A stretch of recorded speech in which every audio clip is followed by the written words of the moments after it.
મિત્રો સ્વાગત છે તમારું અમારી યુટ્યુબ ચેનલ ઓનલી શ્યુની અંદર। મિત્રો ગુજરાતની અંદર ખાસ કરીને આગાહીકારો ચોમાસું 2026ને લઈને મિત્રો ખૂબ જ આતુરતાથી રાહ જોઈ રહ્યા છે। ત્યારે મિત્રો હવામાન વિભાગે પણ મોટી આગાહી કરી દીધી છે। ગુજરાતના સ્થાનિક મિત્રો હવામાન શાસ્ત્રીઓ છે, અંબાલાલ પટેલ હોય, પરેશ ગોસ્વામી હોય, અશોકભાઈ પટેલ હોય કે લોકલ મિત્રો ખાસ કરીને ઘણા બધા એવા જે વર્ષોથી મિત્રો ગામડામાં રહી વિવિધ વનસ્પતિઓના આધારે તેમજ મિત્રો ખાસ કરીને કુદરતની અલગ અલગ ચેષ્ટાઓને કારણે મિત્રો ચોમાસું 2026 કેવું રહેશે તેને લઈને આગાહી કરતા હોય છે। આની અંદર મિત્રો બે મતાંતર છે। સૌથી પહેલાં વાત કરીએ ખાસ કરીને મે મહિનાની અંદર અરબી સમુદ્રમાં અને બંગાળની ખાડીની અંદર વાવાઝોડા બનવાને લઈને મોટા સંકેત મળી રહ્યા છે। પરંતુ તે પહેલાં મિત્રો આપણે વાત કરીએ છીએ કે ખાસ કરીને વાવાઝોડાને લઈને અગાઉથી જ વાત કરવામાં આવી હતી। ચોમાસું 2026ની જો વાત કરવામાં આવે તો ખાસ કરીને હવામાન વિભાગે નબળું ચોમાસાની વાત કરી છે, પરંતુ ગુજરાતના જે મિત્રો હવામાન શાસ્ત્રીઓ છે તે તમામ હવામાન શાસ્ત્રીઓએ ગુજરાતની અંદર 100% એટલે કે સારામાં સારું ચોમાસું રહેશે તેને લઈને વાત કરેલી છે। તો આજના વિડીયોમાં મિત્રો આપણે આગામી ચોમાસાને લઈને જ વાત કરવાના છે। આગામી ચોમાસું ક્યારે ખાસ કરીને કેવું રહેશે તેમજ મિત્રો બંગાળની ખાડીની અંદર અરબી સમુદ્રમાં અહીંયા તમે જોઈ શકો છો એશિયન મેપ દ્વારા મિત્રો ચોમાસાને લઈને મિત્રો વાવાઝોડાને લઈને મિત્રો ખાસ કરીને આગાહી કરી દેવામાં આવી છે। તો આજના વિડીયોમાં આપણે એની ચર્ચા કરશું। ખાસ કરીને ચોમાસું 2026 કેવું રહેશે ગુજરાત માટે, અત્યારે કેવી પરિસ્થિતિ છે, ક્યાં પહોંચ્યું છે ચોમાસું અને ખાસ કરીને વાવાઝોડું અરબી સમુદ્રમાં બનશે કે બંગાળની ખાડીમાં સ્પષ્ટ માહિતી સાથે વાત કરશું। તો આ વિડીયોને અંત સુધી જોજો। તેમજ અમારી યુટ્યુબ ચેનલ ઓનલી શ્યુ પર આપ નવા હો તો ચેનલને સબસ્ક્રાઈબ કરી દેજો, તેમજ મિત્રો આ વિડીયોને લાઈક કરી દેજો। સૌપ્રથમ આપણે મિત્રો હવામાન વિભાગ, ભારતીય હવામાન વિભાગની જ આગાહીથી શરૂઆત કરીએ કે ભારતીય હવામાન વિભાગે આખો મે મહિનો કેવો રહેશે તેને લઈને વાત કરીએ। અહીંયા મિત્રો બ્લુ કલર જોઈ શકો છો, એનો મતલબ કે ખાસ કરીને દર વર્ષે જેટલો વરસાદ પડે તેની કરતાં વધુ સારો વરસાદ તો અહીંયા તમે જોઈશો સમગ્ર ભારતની અંદર મિત્રો ખાસ કરીને મે મહિનાની અંદર જેવી પરિસ્થિતિ હોય તેને લઈ કરતાં વરસાદને લઈને આ મહિનાની અંદર સારી પરિસ્થિતિ રહેશે તેવું ભારતીય હવામાન વિભાગે જણાવી દીધું। તો તમે જોઈ શકો છો મે મહિનો છે ખાસ કરીને વાવાઝોડા ખાસ કરીને અથવા વરસાદને લઈને અથવા મિત્રો ખાસ કરીને ચોમાસાની એન્ટ્રીને લઈને મિત્રો વાત થઈ રહી છે। આ સિવાય મિત્રો આ AIFS મોડલ છે જે યુરોપિયન મોડલ છે, જેની અંદર તમે 17 મેની અંદર જોઈ શકો છો બંગાળની ખાડીની અંદર એક લો પ્રેશર સિસ્ટમ બનશે। આ સિવાય મિત્રો તમે તેનો 15 દિવસનો મેપ જોઈ શકો છો। અહીં ઉપર તારીખ છે તમે જોઈ શકો 6 તારીખ, 7 તારીખ, ત્યારબાદ મિત્રો અહીંયા તમે જોઈ શકો છો 8 તારીખ, 9 તારીખનો મેપ।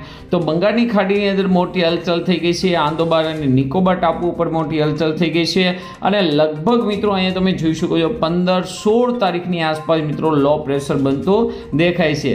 તો આપણે જોઈએ એવી જ રીતે મિત્રો અહીંયા તમે જોઈ શકો છો ખાસ કરીને GFS મોડલ મિત્રો ખૂબ જ પોપ્યુલર મોડલ છે અને એ મોડલની તારીખ પ્રમાણે પણ તમે અહીં જોઈ શકો ઉપર તારીખ અને 11-12 તારીખની આસપાસ તમે જોઈ શકો છો એક લો પ્રેશર બંગાળની ખાડીની અંદર બની રહ્યું છે। અહીંયા તેનો મેપ પણ મિત્રો તમે જોઈ શકો છો। તો આવી રીતે મિત્રો ખાસ કરીને મે મહિનાની અંદર ફરી એક વખત વરસાદને લઈને આગાહી કરવામાં આવી છે અને ખાસ કરીને આ વાવાઝોડાને લઈને અત્યારથી જ બંગાળની ખાડીની અંદર મિત્રો ખાસ કરીને એવી પરિસ્થિતિ સર્જાઈ રહી છે કે ચોક્કસથી આ વાવાઝોડું થશે।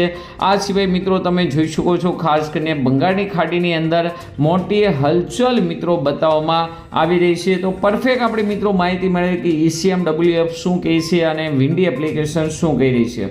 આપણે અગાઉ પણ વિડીયોમાં કીધું છું કે ધીમે ધીમે ચોમાસું એક્ટિવ થઈ ગયું। પહેલાં જે પવનો છે એ મિત્રો આવી રીતે આગળ જતા હોય છે, ત્યારથી મિત્રો છે આવી રીતે પવનની ગતિ થતી હોય છે અને આવી રીતે મિત્રો વળીને જતા હોય છે। ધીમે ધીમે મિત્રો આ પવનોની દિશા છે એ આવી રીતે થઈ જશે। અહીંયા એટલે બંગાળની અરબી સમુદ્રમાં એક વાવાઝોડું બને, ધીમે ધીમે આ પવનોની દિશા છે અહીંયાથી આમ થઈ જશે।